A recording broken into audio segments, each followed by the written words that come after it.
La mauvaise conclusion que prennent certains PDG ou directeurs commerciaux est de réduire les ressources au lieu de travailler l'efficacité commerciale. Vous pouvez gagner plus avec le même niveau de ressources en travaillant les éléments essentiels qui vont affecter votre croissance et votre rentabilité. Si vous n'aimez pas les résultats du modèle, vous allez pouvoir changer plusieurs métriques. Par exemple, vous pouvez augmenter le nombre de conversations avec des décisionnaires par semaine, vous pouvez augmenter le nombre de conversions moyens en rendez-vous, la qualification des leads pour augmenter votre taux de clôture et vitesse de clôture des transactions, votre positionnement pour améliorer le nombre de deals qui clôturent en votre faveur par rapport aux concurrents, et d'autres métriques indépendantes du nombre d'appels, d'emails envoyés ou de messages LinkedIn. On peut sortir de cette idée de volumétrie pour aller sur du qualitatif et augmenter l'efficience des ressources.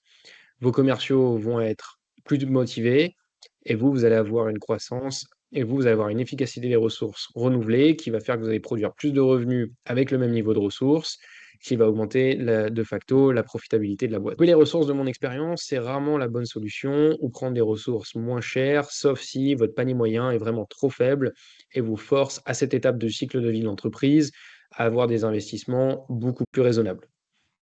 Vous vendez peut-être également à des prix trop bas. C'est déjà arrivé à certains de mes clients qui se sont mis à des prix beaucoup trop bas, ce qui impactait les ressources qu'ils pouvaient déployer en acquisition client et les mettait en porte-à-faux vis-à-vis des concurrents qui mettaient beaucoup plus de moyens. La solution que l'on propose, c'est de travailler votre ciblage, travailler votre message, travailler l'alignement entre votre ciblage et votre message et améliorer l'exécution commerciale. Puis identifier les métriques les plus faibles et prioriser de travailler sur celles-ci pour les améliorer. Dans notre cas, on a atteint plus de 40% pour un produit cyber en prospection sur les rendez-vous pris. C'était un produit sur lequel on avait une commerciale qui était environ à 10% et un autre commercial environ à 40%. On a pu faire l'analyse avec les enregistrements d'appels de pourquoi l'un clôturait à 40% et l'autre à 10%.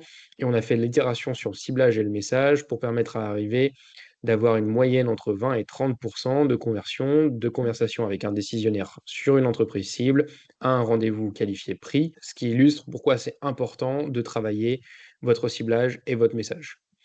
On a eu également zéro rendez-vous pris pour un autre client pendant 2 mois sur un lancement d'un nouveau produit en France. Après des itérations chaque semaine, on est arrivé à 6 rendez-vous en août, 9 en septembre, 25 en octobre, avec 15 rendez-vous effectués avec des décisionnaires. Ils ont closé 3 deals en 3 mois et ils sont arrivés à un seuil de rentabilité en seulement 4 mois sur les efforts de prospection qu'on avait consentis. Et on a pu réinvestir dans leur croissance pour qu'ils puissent continuer à gagner des parts de marché en France. En conclusion, ces chiffres peuvent être améliorés. On peut travailler l'efficience de votre stratégie commerciale pour augmenter les résultats au lieu de regarder vers le bas et de couper les ressources ou de les réduire. Si vous avez aimé cette vidéo, n'hésitez pas à regarder la suivante sur notre méthode de croissance pour justement augmenter ces résultats en améliorant l'efficience commerciale de votre société et en créant un effet cumulé, en créant une propriété intellectuelle partagée entre vos équipes commerciales et marketing qui va vous permettre de débloquer une bonne exécution. On se voit dans la prochaine vidéo. À très bientôt.